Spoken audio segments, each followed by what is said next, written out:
What's up, you guys? So I'm here with the next episode of Into the Mind of a Yu-Gi-Oh player. Here to talk about a very basic concept, I guess, in this game, and that is, what is the purpose of my deck? What does my deck do, and what am I trying to accomplish? This could be really basic for a lot of players. This could be really complicated for a lot of players. I'm going to use a couple decks as an example. I'm going to be a little more up to date with these decks now. We're going to use the big three as the example for today's video, talking about why, what do the decks do? What is their main goal? What is their end game? What is their win condition, etc., etc. A lot of decks have, like auto win conditions. Some degenerate decks have had auto win conditions, like in the past, Baby Dragons and Dragons in general, return for game was just, it was a win condition. You flipped return, you just brought up a billion dragons, you just attack for game.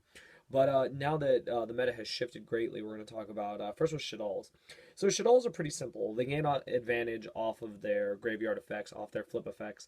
But their main goal is Shaddol Fusion. They're trying to get Winda and Construct out, mostly Winda. Winda locks games, flat out. It just locks games. If your deck needs to special summon more than once, you're kind of in a bad position because you're not able to get around it.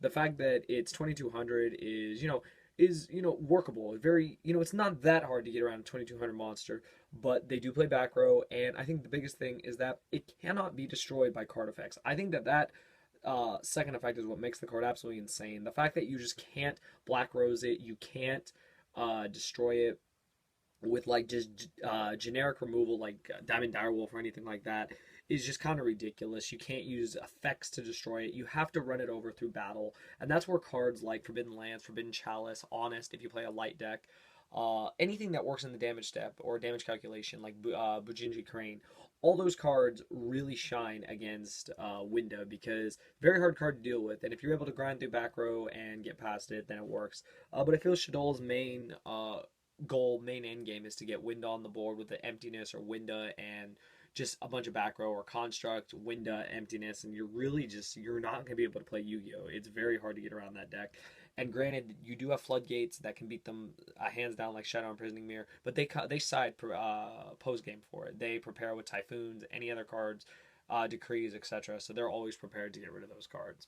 And moving on to Satellar Knight. Satellar Knight's interesting. Satellar Knight is a rank 4 toolbox galore. You basically just, you start with Deneb, you get Deneb to get Altair, or Altair will bring back your Deneb, you'll search again, etc., etc. Go Vega, Altair, Deneb, make your Delteros, whatever the situation calls for.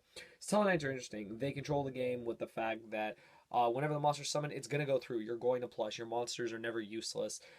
Opening with Deneb and Satella Nova is just insane because that with added back row, your opponent tries to do something, you Nova it, you just negate it, you draw a card, you Altair next turn, follow up. It's insane. Basically, with Satella Knight, you're just trying to control the game through tempo, through rank 4 spammage, and through just optimal back row. Like, there's no other way to say it. The deck plays a crap ton of back row. They're all effective back rows. A deck that can play not only 3 Vanity's Eminence, but also 3 Call of the Haunted is insane. Call of the Haunted is just absolutely just like busted in the deck because being able to bring back your monsters at any time is great. A lot of times I'll find myself at the start of my opponent's turn, if I don't have a monster in play, I'll flip Call of the Haunted, bring back Deneb, get a search, and I'll have a Nova set. So that can kind of be a foresight for that, but it works out really well because then if they do try to do anything, if they're not getting over my monster by force, I'm going to negate something, I'm going to draw off it, and then follow up with Altair or Vega Altair next turn. So really, really great deck. Rank 4 spammage, control of the game, tempo control. I just really, really like the deck. And now Burning Abyss. Burning Abyss is interesting because I have only played against the deck twice, 2 different builds, 2 different players, 2 of my friends, and I've been trying to figure the deck out because I really like the deck. Had I not played Stellar Knights, I probably would have gone to Burning Abyss. I'm not a fan of Shaddolls. I don't know what it is. I just cannot find myself to play them. But I do like Burning Abyss. I feel Burning Abyss is awesome. They are a rank 3 toolbox.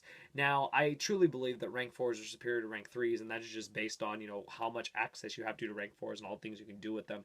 But outside of that, I really like the fact that they can utilize Tour Guide, that their monsters like Skarm and their other monsters are able to just work every time they detach, every time they use effects like Mathematician or Foolish Burial to get the monsters in the grave. They're searching, they're special summoning, they're preparing their plays. I would say their main goal is to go Dante, obviously. Dante is amazing, being able to have a card trooper effect, being able to mill Burning Abyss monster so that you can plus at the end phase. Being able to shift to defense, 2500 is a wall, very hard to get around.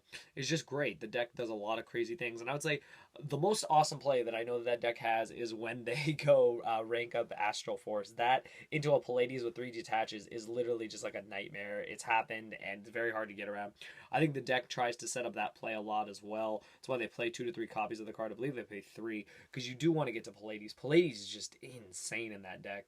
And being able to make Dante, which is a solid card, and when the materials detach and go to the graveyard, you're getting their effects every time. So I really like Burning Abyss. I like what they do. They have they as well have a control game where they use Dante, Pallades, and their rank 3s to just get around you. I've noticed a lot of players playing Fortune Tune. That card's really annoying. You have to destroy it by battle. If it gets destroyed, they shuffle back 2 monsters and the Fortune Tune, so it's never really gone. You gain life points with Fortune Tune. It's just a very, very interesting deck. But I guess the point of this video is finding the purpose of your deck. What is the purpose of your deck? What are you trying to accomplish? We're all trying to win, obviously. We're all trying to get better. But what is your deck's goal? Dragon Rulers was simple. Spam dragons, make Draco Sacks, win games. Spellbooks were simple. Open Judgment, nut on the opponent. A lot of decks have an end game. Evil Swarm, make Ophion, set back row. Dino Rabbit, make Lagi or Dulka, set back row. Mermails, just make a Gaios, make whatever you want, plus off Lin, just do everything. Mermails do everything. So I feel that, any deck is going to have a purpose. No deck is not going to have a purpose. Like, you're going to eventually get to a state of the game where your main goal is going to shine through. And it can be early in the game, it can be as early as turn 1, or it can be later in the grind game. Is your deck designed to grind? Is your deck designed to win fast? Are you trying to just mill with Lightsworn, spam JD, and win? Are you one of those decks that is like a trigger that you shoot it and you go for game? Or are you a control-based deck that plays a tempo-based game, and are you trying to win through outgrinding your opponent?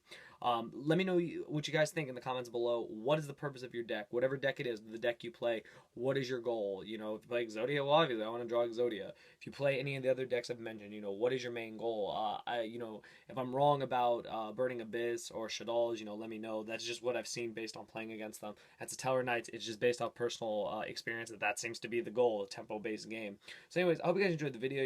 Thumbs it up. Thank you for the support on this new segment. I'm glad to be doing a little more live videos for you guys. I'm glad this segment seems to be doing well so far. I've only had one other video, but people seem to really like it, and I've had a lot of messages from people that are willing to participate in this video series. I really hope you guys enjoy it, and let me know what you guys think. I'll bring you guys the next video in this series, and I will eventually just be moving on to other players and asking them the same questions, so you can really get an in-depth idea of how players design games, what's going on in their mind, and everything else Yu-Gi-Oh related. So anyways, hope you guys enjoyed the video. Thumbs it up. Yay again for Trunks in the background. Thank you for watching.